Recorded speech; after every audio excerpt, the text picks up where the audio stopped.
Welcome back, gamers. Justin here with you again, and we are doing developer blog number 6, and it is 6. I had to go check before, but definitely 6 this week. So I am doing this a little bit early, so normally I do these on Friday of every week, but given this week it's a holiday for most of us, I wasn't sure that I'd be able to get it done. I'm not sure if I'm going to be in town or not. We may go see some family, that kind of stuff, but I'm here and able today.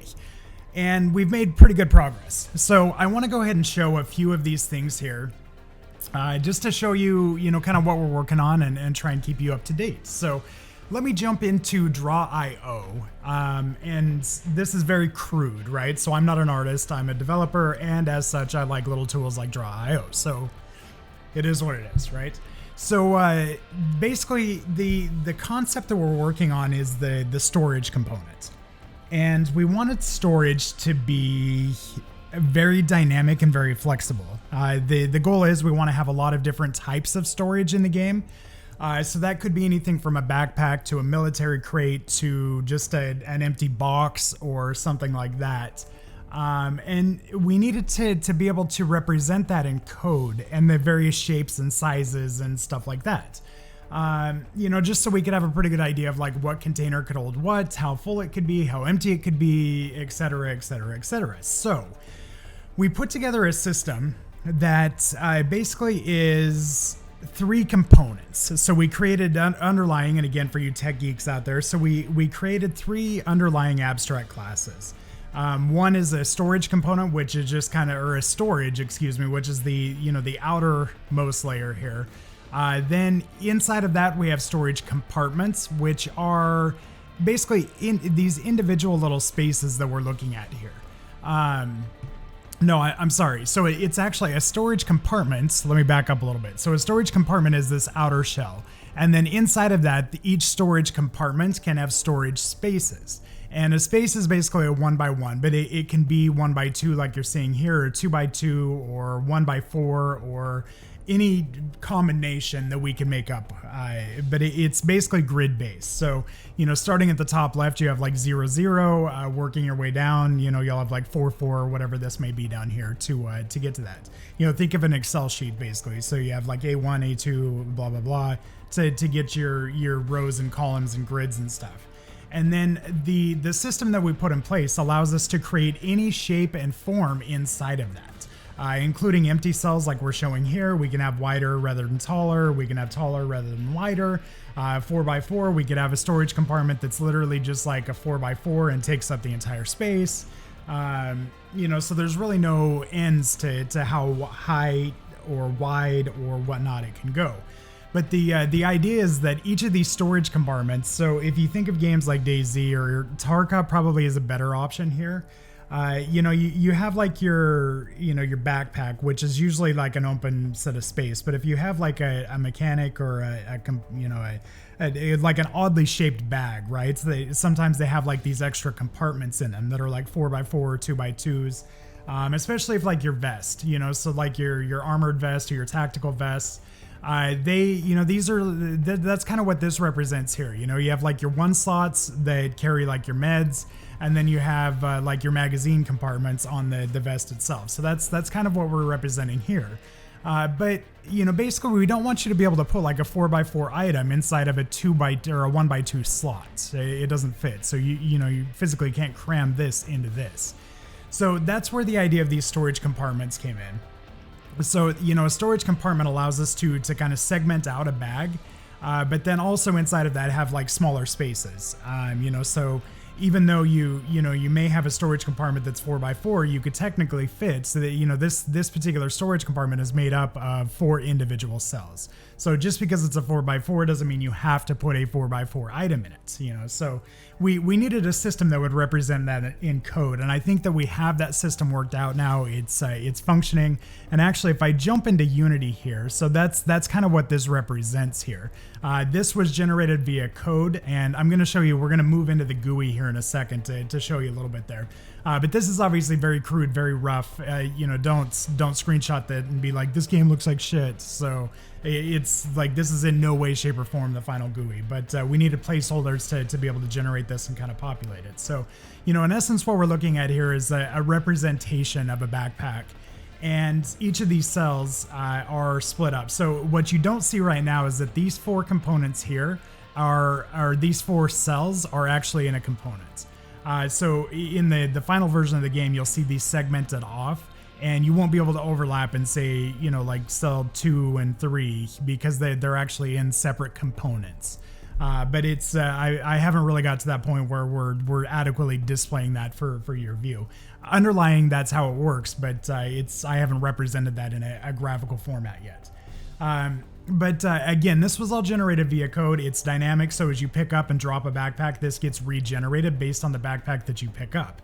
And we'll do that for every storage component in the game. So, whether it's a tactical vest, whether it's a backpack, whether it's a shopping cart that you're shoving around, whatever it may be, there will be, they'll all have kind of the storage component to it. So enough on storage. Let me shift into the GUI a little bit since I'm here and in this screen already. So we've been kicking around a lot of ideas about how to represent the GUI in the game. And, there's really kind of 2 major ways to represent inventory in games.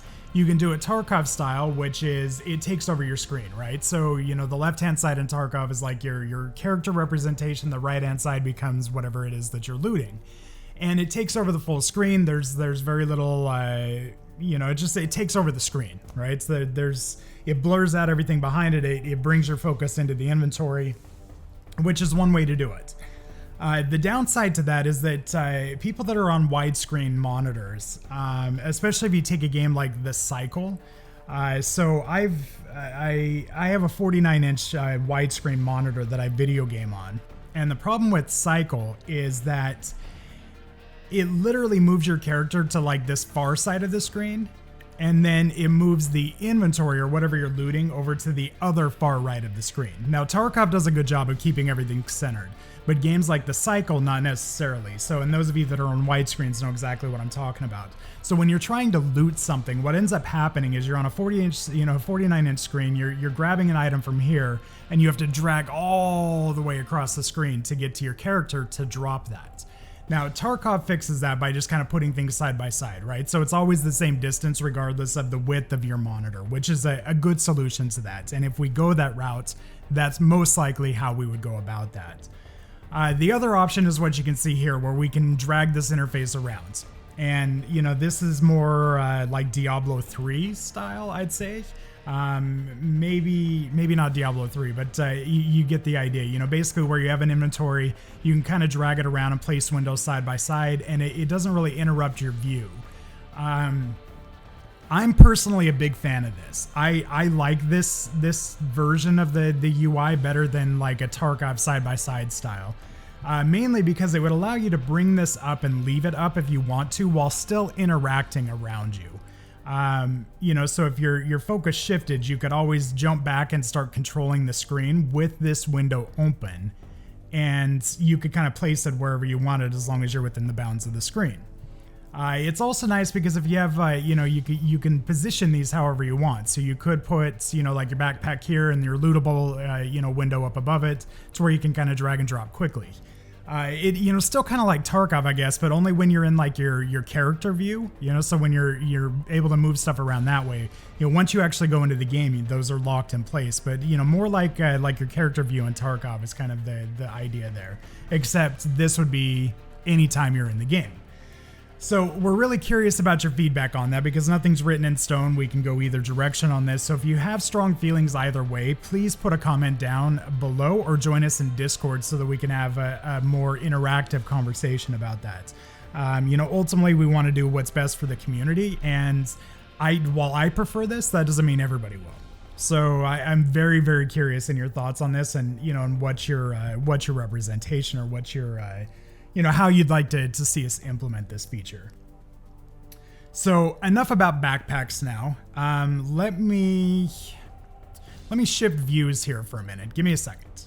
Okay, so here we are in the game. So what was about 10 minutes for me is about a blink of an eye for you, thanks to the wonders of editing. But we are here in the game now, and I want to show you some of the progress that we made inside of the game, both just on Sunshine Estate in general for the overall map, but then also to the GUI.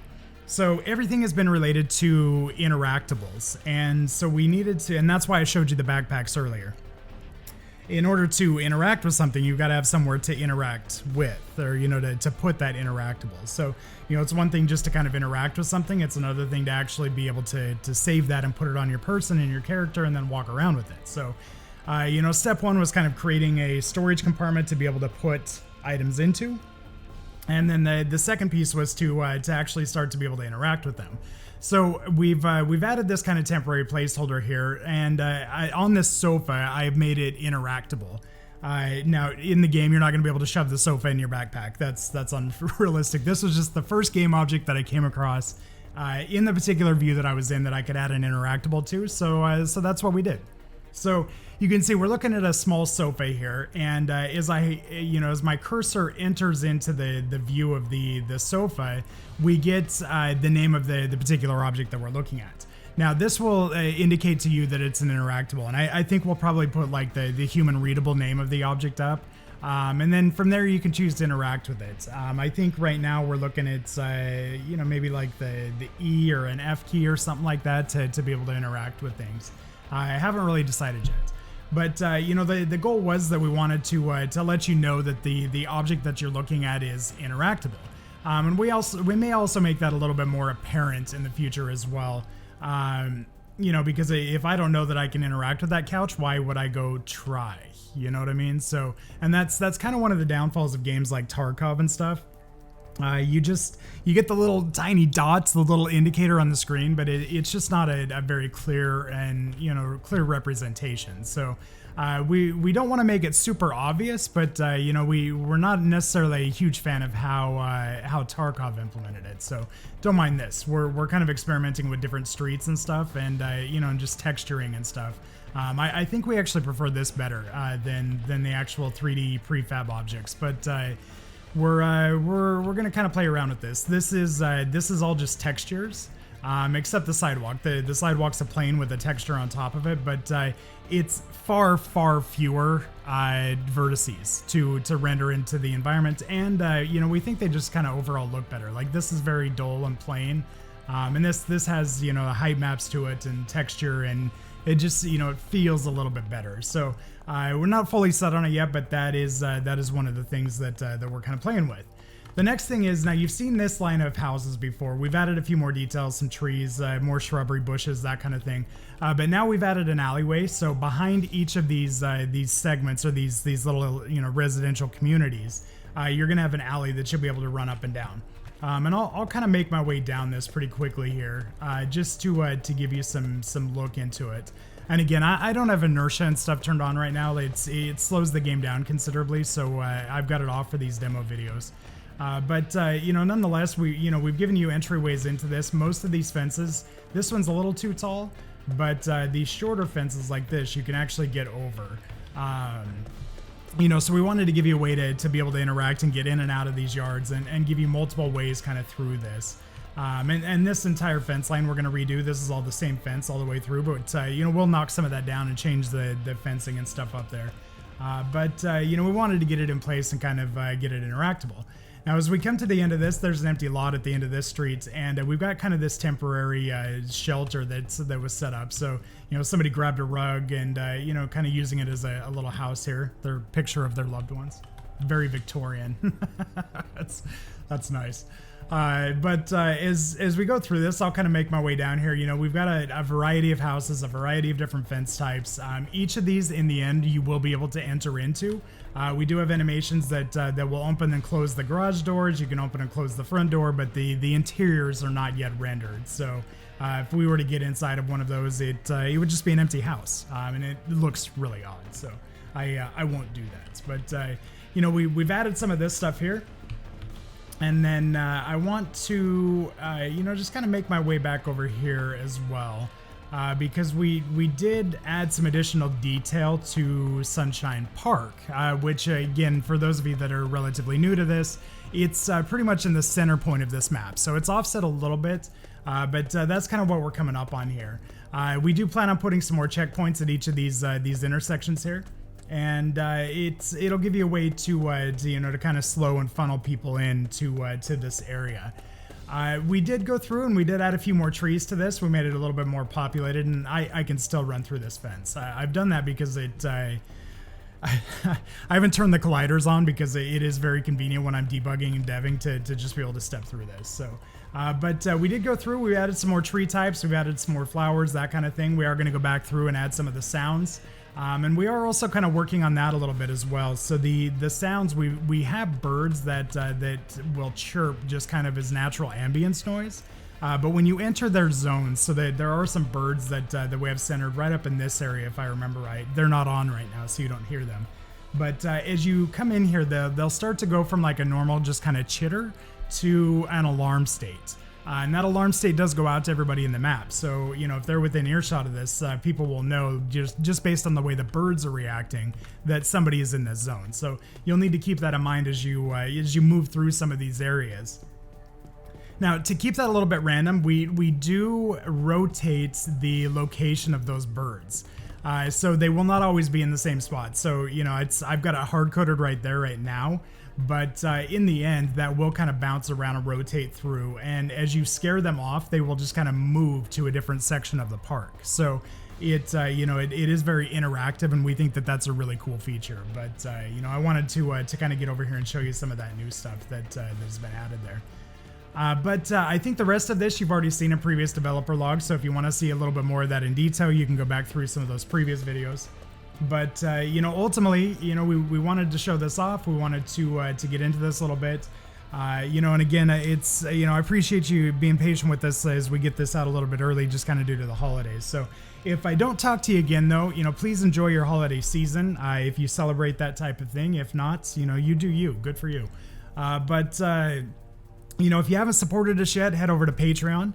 We are a crowdfunded game, so right now we do fund everything internally, but we would like to step up and actually hire people and bring them on full time with us. So, if you're capable and willing and able, please head over to Patreon and support us there. If nothing else, just pick up some merch. We do get a kickback from all of the merch sales, so head over there. And at a bare minimum, join us on Discord. We have some great conversations in there, and it's kind of a growing, budding community. So, head over there, support us on Discord. And, again, just kind of, have a great holiday. Appreciate your time today. And I look forward to speaking to you all next week.